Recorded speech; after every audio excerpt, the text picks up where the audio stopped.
Assalamualaikum warahmatullahi wabarakatuh. Bertemu lagi di channel Pojok PJOK. Pada kesempatan kali ini kita akan membahas tentang materi sepak bola, khususnya kelas 9. Materi yang akan kita pelajari nanti adalah materi variasi dan kombinasi sepak bola. Yang kedua, taktik dan strategi. Langsung aja untuk mempersingkat waktu, kita mulai dengan yang pertama. Aktivitas gerak variasi dan kombinasi permainan sepak bola. Gerak variasi dan kombinasi dalam permainan sepak bola merupakan gabungan beberapa gerak dasar yang dilakukan dalam satu rangkaian gerak dengan tujuan agar kalian dapat menendang, menahan, menggiring, dan menyundul bola. Gerak variasi bermakna satu jenis gerakan dilakukan dengan berbagai cara. Misalnya, gerak menendang bola menggunakan kaki bagian dalam, punggung kaki bagian luar, dan sebagainya. Itu untuk variasi. Untuk selanjutnya, gerak kombinasi.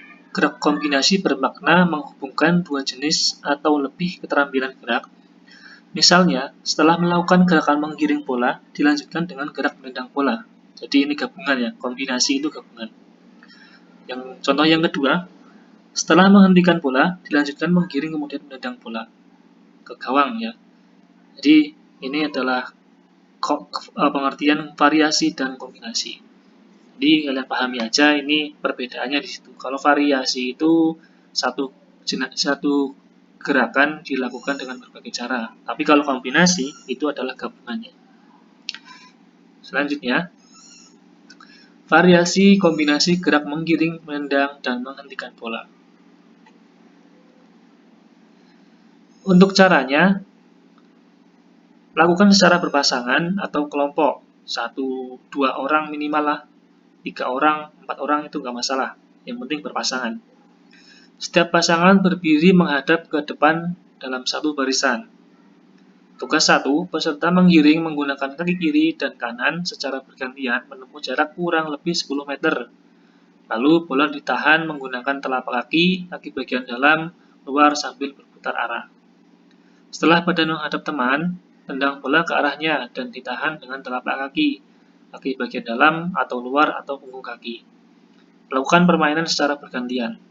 Ini untuk variasi dan kombinasi gerak menggiring bola, menendang, dan menghentikan bola.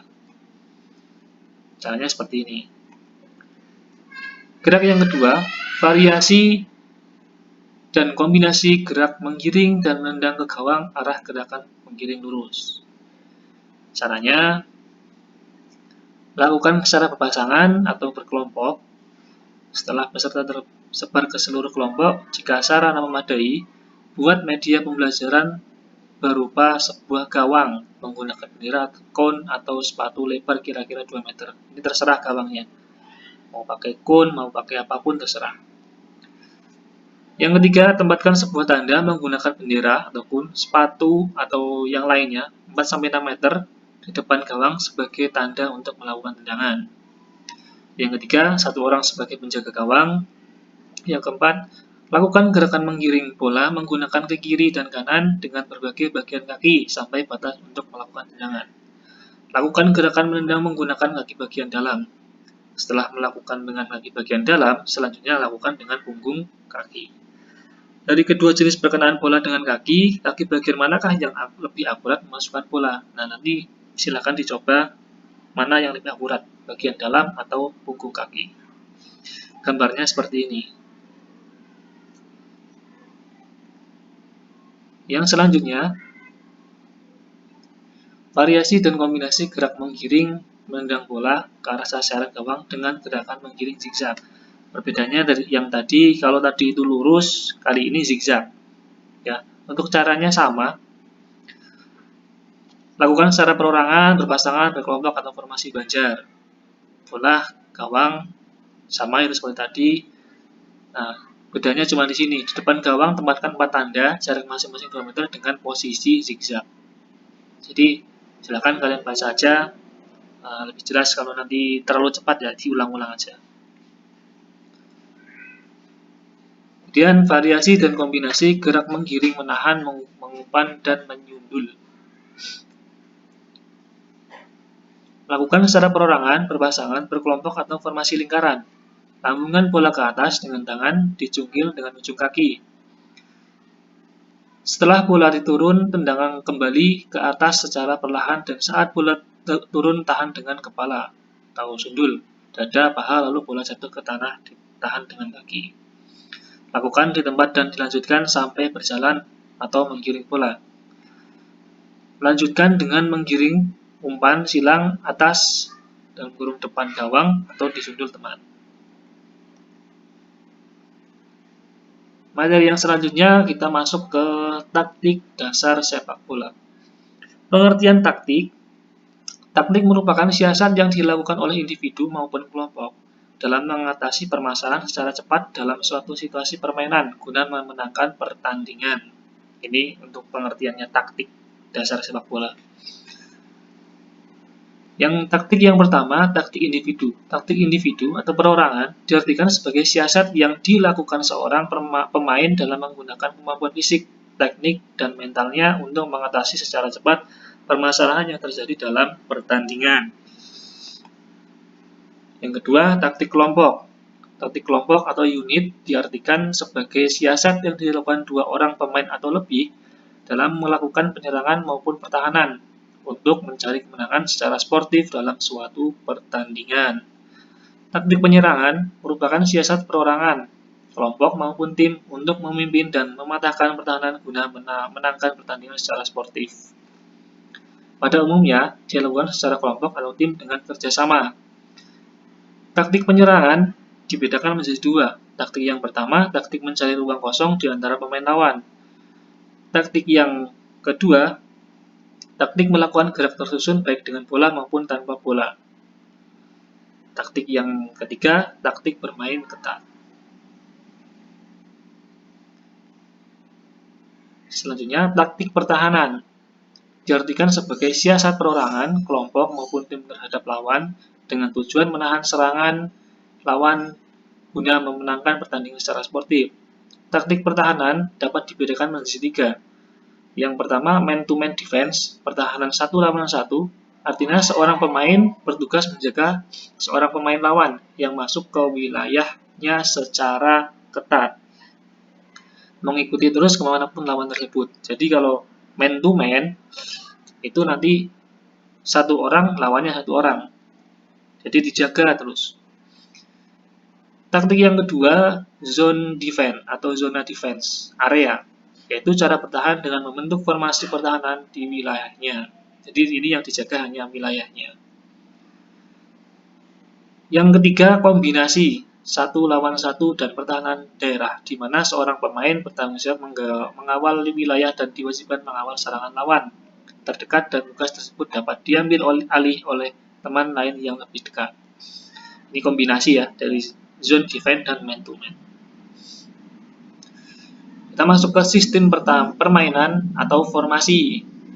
Sistem permainan sepak bola pada dasarnya juga merupakan taktik tim atau kesebelasan, namun sifatnya lebih permanen dan disiapkan sebelum permainan tersebut dijalankan. Sehingga setiap pemain mengetahui tugas pokok dan ruang gerakannya sesuai posisi yang ditempatinya, baik saat menyerang maupun bertahan, untuk memperoleh kemenangan yang sportif.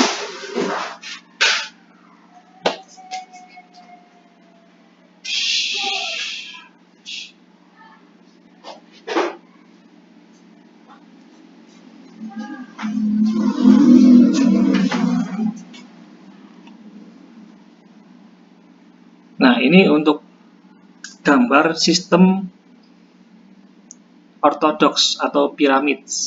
Kenapa ini disebut piramid? Karena ini mirip dengan piramid. Kalau kita bikin garis, di sini ini seperti piramid. Kalau kita bikin garis, ini seperti piramid. Ya, jadi kenapa ini disebut sistem piramid?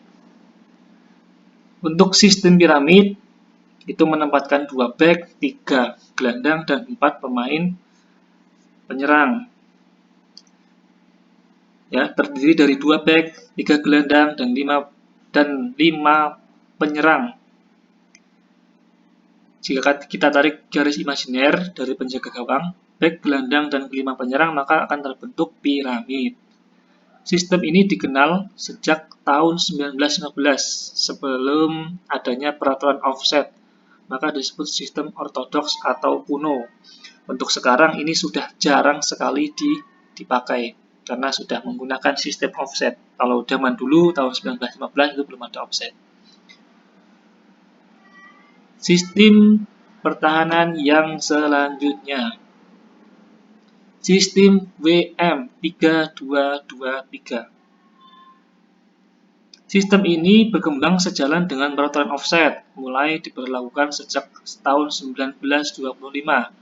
Sistem tersebut dikembangkan oleh Chapman dari Inggris dan berkembang hampir di seluruh negara anggota FIFA. Posisi penentu pada sistem ini adanya poros halang atau stopper yang selalu berada di muka pertahanan menjaga gawang, mengawal daerah gawang sekaligus sebagai koordinator pertahanan. Ciri lainnya adalah magic square, yaitu daerah segi 4 tengah yang ditempati oleh gelandang kanan, gelandang kiri, kanan dan dalam dan kiri dalam. Jadi kenapa ini disebut seperti WM? Karena ini kalau kita garis, ini akan membentuk huruf W dan M. Seperti ini huruf W dan ini huruf M. Ya, jadi disebut WM. Jadi di dalam sini itu ada magic square, kotak. Ya, square itu artinya kotak. Ini untuk keseimbangan di area tengah. Ya, jadi taktik ini dicetuskan oleh Chapman dari Inggris. Selanjutnya, sistem 4-2-4. Sistem ini dikatakan sebagai basis sepak bola modern setelah keberhasilan tim Brasil mengantarkan sistem 4-2-4 sehingga berhasil merebut Piala Julius Rimet yang ketiga kalinya tahun 1954. Sehingga piala tersebut abadi menjadi milik negara Brasil sekaligus melambungkan nama Pelé sebagai kapten dan suksesor tim Brasil. Ciri khas sistem ini adalah pengawal gawang menjadi dua poros halang atau center back di depan gawang, didukung dua fullback atau back sayap kanan dan kiri. Ciri lain adalah gerakan back kanan dan kiri yang bertugas ganda sebagai wingback yang ikut aktif menyerang lewat samping atau sayap. Kedua pemain tengah harus bekerja keras untuk beroperasi di wilayah yang cukup luas. Kesempatan keempat penyerang diharapkan untuk lebih membuka peluang gol ke gawang lawan. Jadi sistem 4-2-4 ini dikembangkan oleh Brazil dulu di Piala Dunia. Dulu Piala Dunia itu namanya bukan FIFA World Cup, tapi Julius Rimet. Ini menempatkan 4 back, 2 gelandang, dan 4 penyerang. Jadi ini dulu Brazil yang mencetuskannya. Jadi untuk keunggulan sistem 4-2-4 ini, untuk dua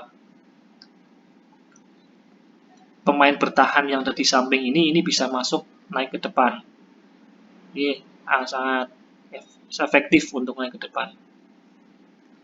Yang selanjutnya, sistem 4-3-3. Pada pertahanan ditempatkan dua poros halang back sayap kanan dan kiri. Posisi tengah terdiri dari gelandang kanan, tengah dan kiri. Penyerang terdiri dari penyerang kanan dan kiri. Ini lebih seimbang. Ini sampai sekarang masih dipakai, masih sangat populer. Ini sistem formasi pertahanan 4-3-3. Menyebabkan 4 bertahan, 3 gelandang, dan 3 penyerang. Ini sangat seimbang, sampai sekarang masih dipakai. Banyak sekali yang memakai ini. Yang selanjutnya adalah sistem 5-3-2. Pada pertandingan ditempatkan 3 poros halang, back sayap kanan dan kiri. Posisi tengah terdiri dari kanan dalam, kiri dalam, dan seorang stopper atau center half atau gelandang tengah. Gelandang pengangkut air berada di tengah. Penyerang terdiri dari penyerang tengah, kanan, luar, dan kiri. Jadi ini lebih ke sistem bertahan ya. Ini lebih ke bertahan karena mempunyai 5 back. Pemain bertahan itu banyak, kemudian gelandangnya ada 3, kemudian ada 2 pemain penyerang.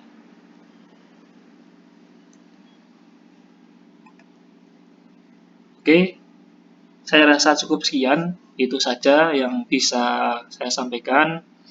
Jika kalian punya pertanyaan, silakan klik di komen atau nanti via grup juga masalah.